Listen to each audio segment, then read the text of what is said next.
좌우분들과 인사 나누겠습니다. 주 안에서 사랑하고 축복합니다.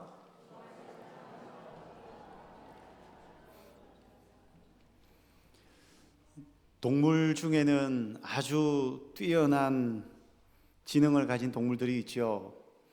개나 돌고래, 까마귀, 원숭이 등과 같은 동물들은 인지 능력이나 방향 감각이나 또 회귀 본능이나 교감 능력에 있어서 타의 추종을 불허할 정도로 대단한 능력을 가지고 있습니다. 또 특히 동물 중에 원숭이과에 해당되는 동물들은 이 생김새도 정말 사람하고 비슷하게 생겼습니다. 오죽하면 사람의 진화에 원숭이가 나올 정도이겠습니까? 하지만 아무리 동물의 지능이 뛰어나도 또 생김새가 사람과 비슷하게 생겼다 할지라도 동물은 동물일 뿐이죠. 여러분, 개 철학의 역사라는 말을 들어보셨습니까? 그런 말은 없습니다. 어떤 침팬지 그룹과 함께 둘러앉아서 하나님에 대해서 우리가 서로 토론을 할 수 있습니까? 토론이 될 수 없죠. 고양이가 제 아무리 지능이 뛰어나다고 한들 어느 날 갑자기 우리에게 찾아와서 영어로 What time is it now? 라고 물어볼 수 있습니까? 불가능합니다. 교감 능력, 언어 능력, 지능이 제 아무리 뛰어나도 동물은 동물의 한계가 있고 동물일 뿐이죠. 비버들은 수천 세대가 지나도 여전히 그동안 지어왔던 똑같은 종류의 댐을 만들고 있습니다. 새들도 똑같은 종류의 둥지를 수천 년 동안 짓고 있죠. 벌들도 똑같은 벌집통을 만들고 있습니다. 동물이 아무리 지능이 뛰어나다 하더라도, 교감 능력이 뛰어나다 하더라도, 사람과 생김새가 비슷하다 하더라도 사람과는 본질적으로 구별된 존재입니다. 하지만 그에 반해 사람은 어떻습니까? 시간이 지날수록 위대한 발전을 거듭 계속 이루고 있습니다. 전문 기술상에 있어서나 농업, 과학, 문학, 음악, 예술, 수학, 의학 모든 영역에 있어서 대단한 발전을 지속적으로 이루고 있습니다. 오늘 제가 여러분들에게 말씀을 드리고 싶은 것은 하나님의 특별한 목적을 따라 하나님의 형상대로 지음을 받은 인간의 특별함을 여러분들에게 말씀드리고자 합니다. 오늘 말씀을 통해서 여러분들이 정말 누구인지, 어떤 존재인지, 어떤 목적으로 이 땅을 살아가고 있는지 말씀을 통해 확인할 수 있기를 예수님의 이름으로 축복합니다. 인간의 특별함은 천지 창조 순서를 통해서도 확인할 수 있습니다. 하나님께서 6일 동안 천지 만물을 창조하셨고 7일째 안식하셨죠. 6일간의 하나님의 천지 창조 순서 여러분 혹시 기억하십니까? 우리 교회 학교 시절을 떠올리면서 한번 순서를 한번 확인해 볼까요? 첫째 날 하나님께서 창조하신 것이 무엇입니까?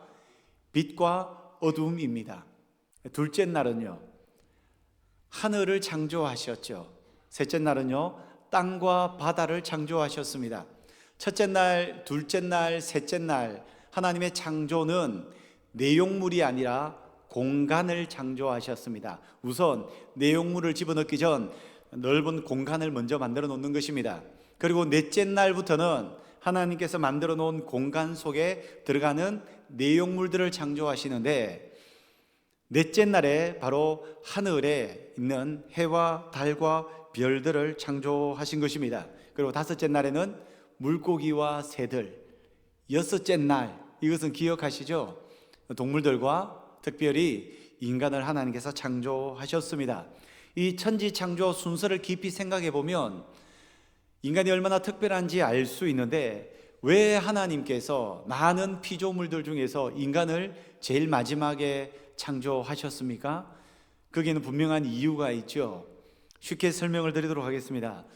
여러분, 만약 집에서 물고기를 한 마리 키우고 싶다는 생각이 들면 당장 무엇을 준비해야 할까요? 이마트에 가서 건붕어 한 마리 사서 요즘 날씨도 추우니까 따뜻한 온돌방에다가 한 마리 사서 집어 던져 놓으면 물고기가 따뜻하게 잘 살 수 있을까요? 아마 파닥파닥거리며 금방 죽고 말 것입니다. 물고기를 키우기 위해서는 물고기가 살 수 있는 생태계 환경을 만들어 주어야 합니다. 먼저 어항을 구입을 하고 어항 속에 물을 적정한 수위만큼 채우고 바닥에는 자갈을 깔아주고 또 물고기가 심심하지 않도록 수초를 풍성하게 넣어주고 수초에 풍차도 좀 돌려주고 그리고 공기도 통할 수 있도록 만들어주고 온도도 적정 온도 유지를 위해서 조명도 켜주겠죠. 그리고 물고기가 먹을 수 있는 먹이도 주기적으로 제공을 할 것입니다. 이 모든 물고기가 살 수 있는 생태계 환경이 다 마련이 되면 그제서야 그 어항 속에 물고기를 집어넣는 것입니다. 그러면 그 어항 전체 안에 있는 모든 내용물 중에 가장 중요한 주인공은 누구입니까? 자갈도 아니고 물도 아니고 수초도 아니고 그 어항 속에 모든 존재의 주인공은 바로 물고기입니다. 물고기가 잘 살 수 있도록 돕기 위해서 모든 환경이 만들어져 있는 것입니다. 하나님께서 천지 만물을 창조하실 때도 하나님의 원래 계획 속에서는 사람이 있었습니다. 인간이 있었습니다. 하나님의 형상을 닮은 하나님을 나타낼 수 있는 사람이 하나님의 계획 속에 있었습니다. 근데 이 사람이 잘 살 수 있는, 안전하게 살 수 있는 모든 생태계 환경이 필요하기 때문에 하나님께서 공간도 만들어 주시고 내용물도 채워 주셔서 사람이 정복하고 다스릴 수 있도록 하나님께서 허락해 주신 거예요. 그러니까 하나님이 창조하신 모든 피조물의 가장 하이라이트, 주인공은 누구입니까? 사람인 줄로 믿습니다. 그 사람이 어디에 있습니까? 여러분 곁에 앉아 계신 줄로 믿습니다.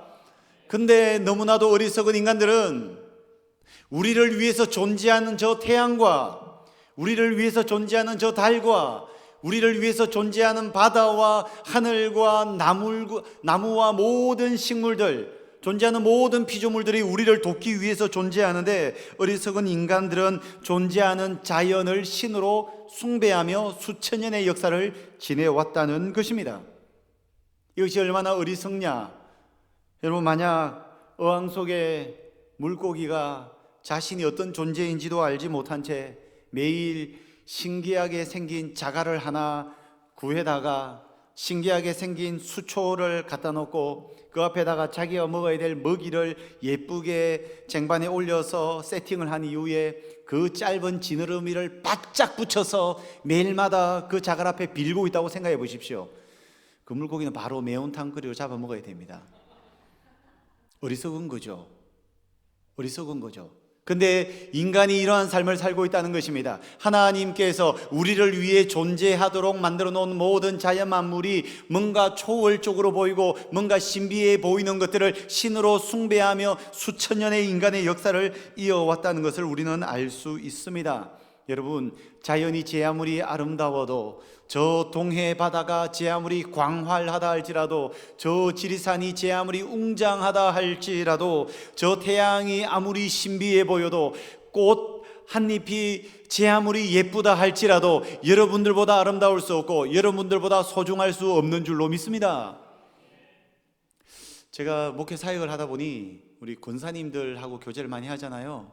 권사님들 카톡 프로필을 보면 언젠가 제가 공통점을 발견하게 됐는데, 그렇게 꽃 한 송이를 가까이 밀착 사진을 찍어서 프로필을 많이 올리시더라고요. 제가 왜 그런지 처음에 잘 이해를 못했습니다. 근데 너무 많은 분들이 그렇게 하시더라고요. 그래서 제가 여쭤봤습니다. 그러니까 아니, 어떻게 이렇게 예쁠 수 있냐는 거예요. 어떻게 이게 생명이 되어서 이렇게 예쁘게 피고 질 수 있냐는 거예요. 제가 장담하건대 여러분들이 더 아름다우신 줄로 믿습니다. 그 꽃들도 결국 풀은 마르고 꽃은 시드나 결코 변하지 않는 것은 하나님의 말씀이요 하나님의 형상대로 지음받은 여러분들이 가장 아름다운 줄 믿습니다. 그래서 그냥 여러분 얼굴을 증명사진으로 찍어서 프로필에 올려두세요. 그게 가장 큰 감동입니다. 천지 창조 순서를 통해서도 우리는 인간이 얼마나 특별한 존재로 지음을 받았는지 확인할 수 있었습니다. 그런데 하나님께서 인간을 만드실 때 거룩한 계획과 거룩한 방법을 사용하셨습니다. 다른 피조, 세계 피조물에는 해당되지 않는데 오직 인간에게만 국한되는 특별한 계획과 특별한 방법이 있었습니다. 피조 세계를 창조하실 때는 어떻게 창조하셨습니까? 6일 동안 하나님께서 말씀을 선포하시면 무에서 유가 창조되었습니다. 말씀하시면 빛이 생겼고, 말씀하시면 하늘이 생겼고, 말씀하시면 바다가 생겼습니다. 물론 동물은 흙이라고 하는 어떤 물질을 통해서 동물을 만드셨지만 하나님은 말씀으로 천지 만물을 창조하셨습니다. 하지만 사람을 만드실 때만큼은 특별한 계획을 세우셨고 특별한 방법을 사용하셨습니다. 우리 26절 말씀 같이 한번 읽어보도록 하겠습니다. 시작. 하나님이 이르시되 우리의 형상을 따라 우리의 모양대로 우리가 사람을 만들고 그들로 바다의 물고기와 하늘의 새와 가축과 온 땅과 땅에 기는 모든 것을 다스리게 하자 하시고, 이 26절 안에 하나님의 거룩한 계획과 거룩한 방법이 나옵니다. 어떻게 하나님께서 인간을 창조하신다고 합니까? 하나님의 형상을 따라서 하나님의 모양을 본떠서 사람을 만들겠다는 겁니다. 그러니까 하나님께서 창조하시는 사람은 그 사람 자체가 하나님의 형상이요 하나님의 모양이라서 그 사람을 보면 하나님을 볼 수 있고 하나님을 알 수 있습니다. 비록 지금은 우리가 죄로 인한 타락 때문에 우리 속에 하나님을 나타낼 수 있는 면이 많이 줄어들었지만 여전히 예수 믿고 구원받은 우리는 하나님의 형상을, 하나님을 다른 사람들에게 나타낼 수 있는 가장 강한 수단이 될 수 있다는 것입니다. 그래서 성경에서는 성도들을 향하여 그렇게 이야기합니다. 너희는 그리스도의 향기라, 너희는 그리스도의 편지라. 곧 하나님의 형상을 따라 지음받은 우리가 하나님을 나타낼 수 있는 하나님의 모습이라는 것입니다. 그렇다면 하나님의 형상을 닮았다는 것은 어떤 생김새일까요? 어떤 모습일까요? 여러분 아시는 바와 같이 하나님은 육체가 없으신 분이십니다. 어쩌면 하나님이라고 하면 백발 노인의 머리가 꽤 길고 생김새는 왠지 동양인보다는 저기 중동 사람처럼 선이 굵어 보이고 뭔가 굉장히 노년의 어떤 분으로 상상하실지 모르겠지만 하나님은 육체가 없으십니다. 하나님은 영이시기 때문에 눈, 코, 입, 팔, 다리 이렇게 절대로 상상하셔서는 안 됩니다. 그렇다면 우리가 하나님의 형상, 하나님의 모양으로 지음을 받았는데 이게 도대체 무엇을 닮았다는 것일까요? 무엇이 하나님의 모양이라는 것일까요? 몇 가지로 여러분들에게 살펴보도록 하겠습니다. 첫째, 하나님을 닮았다는 것은 우리가 영적인 존재로 지음을 받았다는 것입니다. 여러분, 우리는 육체를 입고 있지만 육체에 가려져서 보이지 않는 영혼이 우리 속에 있습니다. 여러분, 죽음이라는 것이 무엇입니까? 세월이 지나고 우리가 연로해져서 육체는 언젠가 이 땅에서의 생명을 멈추지만 육체가 끝났다고 우리의 존재가 끝나는 것은 아닙니다. 우리의 존재는 육체만 있는 것이 아니라 일시적으로 노쇠해져가는 육체뿐 아니라 우리 속에는 영혼이 있습니다. 죽음은 육체와 영혼의 분리인데 이 영혼이 한국에서 살다가 천국으로 영혼이 이사를 가는 거예요. 그리고 그 영혼은 하나님과 함께 영원토록 영생을 천국에서 누리게 됩니다. 그런 의미에서 오직 인간만이 하나님을 닮아 영적인 존재로 지음을 받았다는 것을 알 수 있습니다.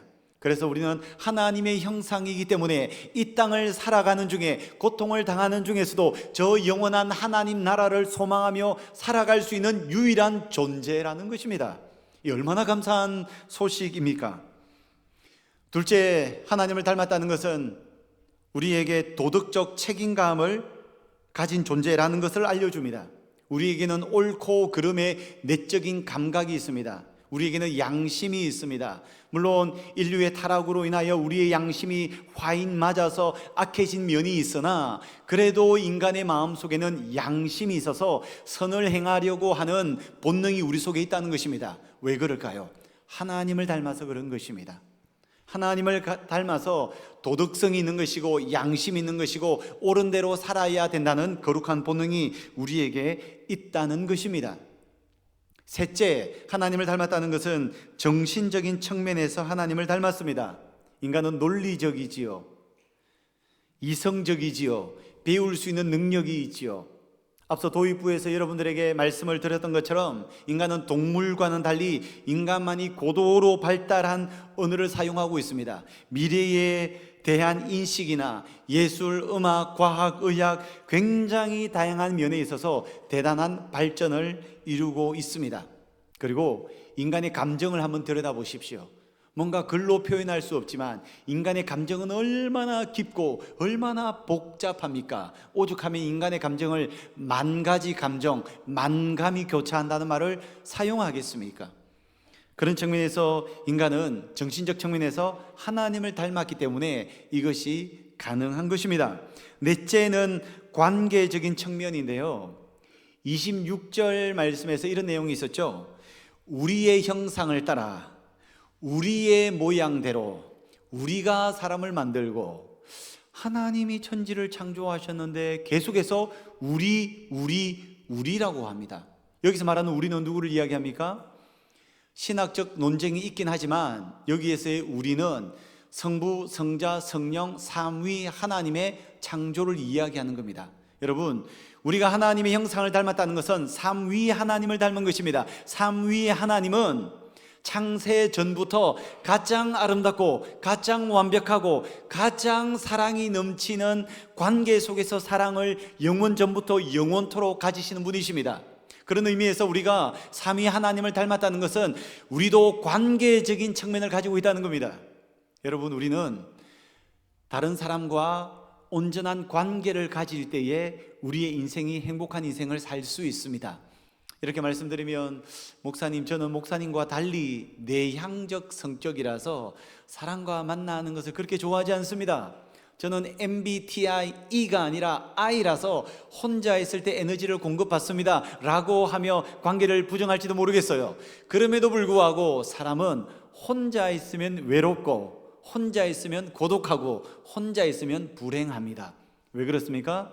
삼위 하나님을 닮아서 관계적 존재로 지음을 받았기 때문입니다. 그래서 여러분, 교회는 이렇게 하나님의 말씀을 듣는 예배가 가장 중요하지만 동시에 성도 간의 교제도 매우 중요한 것입니다. 그래서 여러분, 오늘 예배 마치시고 바로 돌아가지 마시고 밑에 식당에 가면 아름다운 식탁의 교제가 펼쳐지니 그곳에서 웃으며 식사를 맛있게 하시길 바랍니다. 여러분, 신앙생활에 있어서 교제가 이렇게 중요합니다. 우리는 코로나 시기를 기점으로 가나안 성도가 많이 생겼죠. 가나안 성도, 어떤 성도를 정의하는지 아시죠? 가나안, 거꾸로 하면 안 나가 성도입니다. 교회 안 나가겠다는 거예요. 근데 예수님은 믿는다고 이야기합니다. 구원의 확신은 있다고 이야기합니다. 때로는 온라인으로 헌금을 드릴 때도 있습니다. 근데 교회는 안 나갑니다. 예수님은 좋은데 사람은 안 좋으니까 교제하지 않겠다고 이야기하는 겁니다. 여러분, 이것은 온전한 신앙을 이루기에 쉽지가 않습니다. 물론 건강상의 이유나 또 어떤 물리적 상황에 따라서 유튜브로 예배를 드릴 수 있지만 교제를 할 수 없는 불가피한 상황이 있을 수 있으나 성도는 삼위 하나님의 형상을 따라 지음받았기 때문에 교제 안에 있을 때에, 서로 관계 속에 있을 때에 더욱더 복을 누리는 줄로 믿습니다. 그래서 저는 하나님 때문에 행복하지만 여러분들 덕분에 행복합니다. 여러분들도 주변에 계신 성도들 때문에 복된 신앙이 될 수 있기를 예수님의 이름으로 축복합니다. 다섯 번째, 하나님의 형상을 닮았다는 것은 하나님의 창조 행위를 모방할 수 있는 능력을 가졌다는 것입니다. 하나님께서 무에서 유를 창조하신 것처럼 인간에게 하나님은 창조성을 부여해 주셨습니다. 다양한 요리를 응용해서 창의적으로 만들 수 있습니다. 자신의 집을 아름답게 가꿀 수 있습니다.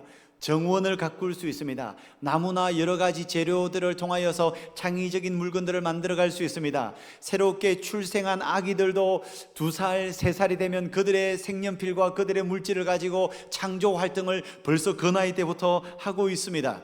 나이가 들면 과학 발명품들을 만들어내고 있습니다. 산업 현장에 문제가 생기면 창의적으로 그 문제를 풀어나갑니다. 자동차 산업, 반도체 산업, 비행 산업, 우주 산업, 의학 분야, 모든 분야에 있어서 사람은 창조 행위를 해나갈 수 있습니다. 이것이 가능한 이유가 무엇입니까? 우리가 하나님의 형상을 닮았기 때문인 줄로 믿습니다. 여섯 번째, 하나님을 닮았다는 것은 생명을 창조하는 일을 할 수 있습니다. 하나님께서 아담과 하와를 창조하셨던 것처럼 인간만이 하나님의 형상을 닮았기 때문에 하나님의 형상을 닮은 생명을 출생할 수 있는 거예요. 남자와 여자가 가정을 이루어 연합할 때에 하나님께서 하나님 형상을 닮은 사람을 만드셨던 것처럼 우리 역시 하나님 형상을 닮은 생명을 만들어낼 수 있는 능력을 주셨다는 것입니다. 이 모든 것이 하나님의 형상을 따라 지음받았기 때문인 줄로 믿습니다. 그래서 여러분, 우리는 모두가 다 하나님의 형상입니다. 얼마나 존귀한 자들입니까? 그래서 우리는 사람을 대할 때에 하나님의 형상을 닮은 사람으로 존귀하게 대하셔야 합니다.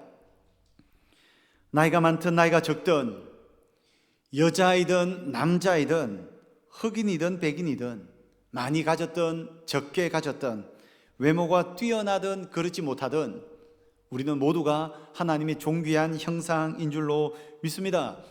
우리가 누군가에 대해서 험담하고 좋지 않은 이야기를 할 때는 꼭 그렇게 생각하셔야 됩니다. 하나님의 형상을 훼손한다고 생각하시면 됩니다. 그러면 험담을 딱 멈추게 되어 있습니다. 저도 한 아들의 아버지인데요, 누군가가 저희 아들에 대해서 욕을 하고 좋지 않은 이야기가 제 귀에 들려오면 굉장히 기분이 나쁩니다. 저는 저희 아들 박하선이가 아닙니다. 제가 그 아이가 아닙니다. 저는 다른 존재입니다. 그런데도 누가 제 아들을 욕하고 험담하면 제가 기분이 나쁩니다. 왜요? 저희 아들이니까요. 저를 닮은 저희 아들이니까요. 마찬가지입니다. 하나님의 형상을 닮은 하나님의 아들과 딸들이 모여있는 곳이 교회당인데 우리가 누군가를 깎아내리고 험담한다면 그것은 그 사람의 아버지 되신 하나님을 깎아내리는 행위라는 것을 꼭 기억하셔야 됩니다. 동시에 여러분 자신도 존귀하게 여기시길 바랍니다. 여러분 자신을 깎아내리지 마십시오. 여러분들은 아무것도 아닌 존재인 것처럼 여기지 마십시오. 여러분, 사람들은 자신의 존재를 결정할 때에 수평적인 인간관계 속에서 자기의 존재를 결정합니다. 자존감을 형성하죠. 태어났을 때 엄마와 아빠에게 얼마나 사랑을 많이 받았는가, 친구들 사이에서 내가 얼마나 인기가 있었는가, 학교에서 선생님에게 얼마나 인정을 받았는가, 교회 와서 신앙생활하는 중에 교회의 다른 분들에게 얼마나 인정과 칭찬을 받았는가, 이런 주변 수평적 관계 속에서 사람들의 평가에 의해서 자기 존재 자체를 평가해버립니다. 자존감이죠. 근데 사람들과의 관계는 완벽하지 않기 때문에 모두가 수평적 관계를 통하여 자기를 결정하면 문제가 생깁니다. 그런데 제가 여러분들에게 도전하고 싶은 것은 수평적 관계 역시 중요하지만 수평적 주변 사람들의 나에 대한 판단보다 훨씬 더 중요한 것은 수직적 관계 속에서 위에 계신 하나님이 나를 창조하셨는데 하나님의 형상으로 창조하셨고 나를 주인공으로 창조하셨고 나를 창조하시고 난 이후에 보시기에 심히 좋았다고 하셨는데 수직적 관계 속에서 내가 누구인지를 깨달아야 한다는 것입니다. 나를 얼마나 사랑하셨으면 하나님 아버지의 독생자 아들을 이 땅에 보내셔서 십자가에 내어 놓으시기까지 나를 사랑하셨는데 수평적인 인간관계의 사랑을 통하여 내 존재를 결정할 것이 아니라 위에 계신 하나님 아버지의 사랑을 인격적으로 체험하여 내가 얼마나 존귀한 자인지 깨달아야 한다는 것입니다.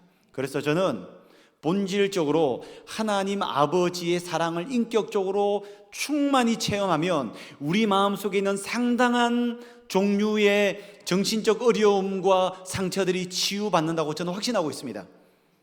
저는 실제 그런 경험을 가지고 있습니다. 저는 자존감이 높은 아이가 아니었습니다.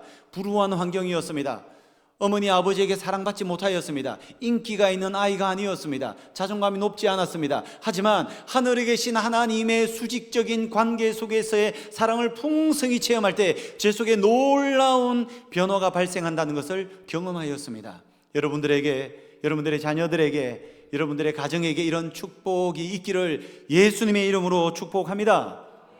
그래서 여러분 자녀들을 위해서 기도하실 때 다른 어떤 것보다 하나님 사랑을 위해서 많이 기도하셔야 돼요. 저는 아들을 위해서 기도할 때 가장 중요한 우선순위로 두고 기도하는 것이, 하나님 아버지, 이 아들이 다른 어떤 것보다도 위에 계신 하나님 아버지의 무한하신 사랑을 삶 속에 체험케 하여 주시옵소서. 이것이 가장 중요한 줄로 믿습니다. 하지만 세상의 역사는 끊임없이 하나님의 형상을 폄하하고 비하하고 훼손합니다. 잘난 사람은 교만해지고 못한 사람은 그냥 엎드러져 있습니다. 세상의 역사는 차별의 역사이죠. 세상 사람들은 눈에 보이는 것으로 사람을 평가하고 맙니다. 학벌로, 경제 소득으로, 외모로, 언변 능력으로, 그 사람이 서 있는 자리로, 심지어 피부 색깔로 사람들을 평가하려는 경향이 너무나도 많습니다. 물론 우리가 어찌 눈에 보이는 것을 부인하고 부정할 수 있겠습니까? 그럼에도 불구하고 오직 하나님만 바라볼 수 있기를 예수님의 이름으로 축복합니다. 지금까지는 하나님의 거룩한 계획을 따라서, 하나님의 거룩한 방법, 하나님의 형상으로 지음받은 인간의 특별함에 대해서 여러분들에게 말씀을 드렸습니다. 이제 하나님이 인간을 창조하신 거룩한 목적에 대해서 살펴보겠습니다. 이 목적을 깨달으면 우리의 인생의 향방이 달라집니다. 우리가 어떻게 살아야 되는지 새로운 깨달음을 얻을 수 있습니다. 두 가지를 말씀드릴 텐데요. 먼저 첫 번째는 오늘 본문에는 나오지 않지만 이사야서와 에베소서를 보시면 하나님이 인간을 창조하신 이유를 설명하고 있습니다. 먼저 이사야 43장 7절, 우리 같이 한번 말씀을 읽어보겠습니다. 이사야 43장 7절 같이 읽습니다. 내 이름으로 불려지는 모든 자, 곧 내가 내 영광을 위하여 창조한 자를 오게 하라. 에베소서 1장 12절도 같이 읽습니다. 에베소서 1장 12절. 이는 우리가 그리스도 안에서 전부터 바라던 그의 영광의 찬송이 되게 하려 하심이라. 하나님이 우리를 창조하신 목적이 무엇인가 하면 하나님의 영광을 위해서, 하나님이 찬송받으시기 위해서 우리를 창조하셨다고 합니다. 그런데 놀라운 사실은 하나님의 영광을 위해서, 하나님의 찬송을 위해서 우리를 창조하셨는데, 우리가 하나님께 영광 돌리고 하나님을 찬양하고 하나님을 예배하면 그 기쁨이 우리 속에서도 충만하도록 만드셨다는 겁니다. 세상 사람들은 나의 영광과 나의 찬송과 나의 기쁨과 나의 행복과 나의 존재를 위해서 살아갑니다. 여러분, 세상 사람들 보십시오. 다 그렇게 삽니다. 왜 돈을 법니까? 왜 가정을 위해서 그렇게 고생하며 살아가고 있습니까? 모든 것이 나에게 맞춰져 있습니다. 내 영광, 내 찬송, 내 기쁨, 내 행복. 그런데 여러분, 세상 사람들이 추구하는 내 찬송, 내 영광, 내 행복은 한번 추구해 보십시오. 얼마나 공허한지 몰라요. 여러분, 연예인들의 삶이 왜 끝이 안 좋은 경우가 많습니까? 내 행복, 내 영광을 추구하며 살면 결국 목마를 때 바닷물을 들이키는 것과 똑같습니다. 그런데 하나님은 하나님께 영광을 드리고 하나님의 기쁨을 위해서 하나님을 찬양하는데, 그 하나님을 높여 올려드릴 때에 하나님의 피조물인 하나님의 형상이 내 마음속에 말로 설명할 수 없는 기쁨과 감격이 충만해진다는 거예요. 이렇게 우리는 지음을 받았어요. 하나님께서 이렇게 살도록 우리를 만드셨어요. 그래서 여러분, 다른 어떤 것보다 하나님을 예배하는 일에 우리의 목숨을 거셔야 합니다. 더 쉽게 말씀을 드려볼까요? 여러분, 아름다운 자연 환경, 나이아가라 폭포를 한번 비유로 들어보겠습니다. 나이아가라 폭포를 처음 딱 보면 이 배꼽 밑에서부터 올라오는 탄성이 흘러나옵니다. 우와! 이 탄성, 우와라고 하는 이 탄성은 나이아가라 폭포를 보고 그 폭포의 웅장함과 아름다움과 신비함과 절묘함 앞에 나이아가라 폭포를 향하여 탄성을 그에게 드리는 겁니다. 우와! 나이아가라 폭포를 찬송하는 거예요.